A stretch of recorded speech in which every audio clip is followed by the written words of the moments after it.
3 మేకలు ఒకచోట నివసిస్తూ ఉండేవి.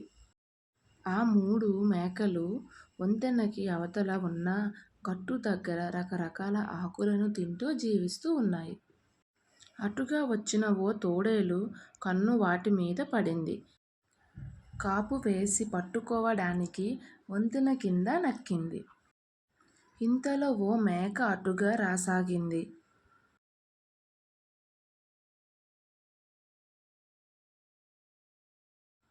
రారా, నీకోసమే చూస్తున్నాను. నిన్ను సృష్టిగా భోంచేస్తా అంది తోడేలు.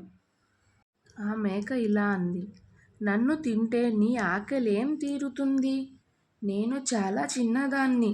వెనుక నాకన్నా పెద్ద మేక వస్తుంది. దాన్ని తింటే నీ ఆకలి తీరుతుంది. ఈలోపు నేను వెళ్ళి ఆకులు అలములు తిని వస్తాను. సరే అంది తోడేలు.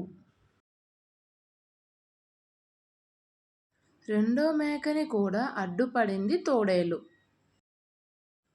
నాకంట పెద్ద మేక వెనుక వస్తుంది అంటూ అది తప్పించుకుంది.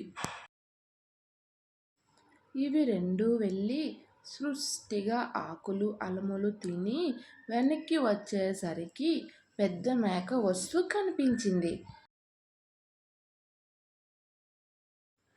తోడేలు దానికి ఎదురుగా వెళ్ళబోయింది. ఆ పెద్ద మేక ఇలా అంది. నేనెంత బలంగా ఉన్నానో చూసావు కదా. నా కొమ్ములతో నీ కళ్ళు పీకేయగలను.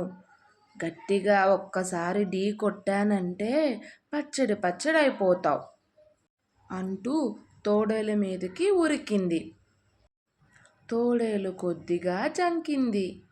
ఇంతలో వెనక నుంచి వచ్చిన 2 మేకలు దాన్ని బలంగా ముందుకు తోశాయి. తోడేలు వంతెన కింద ప్రవహిస్తున్న నీటిలో పడి కొట్టుకుపోయింది. చూసారా, ఐకమత్యంతో ఉంటే ఎంత పెద్ద శత్రువునైనా ఎదుర్కోవచ్చు.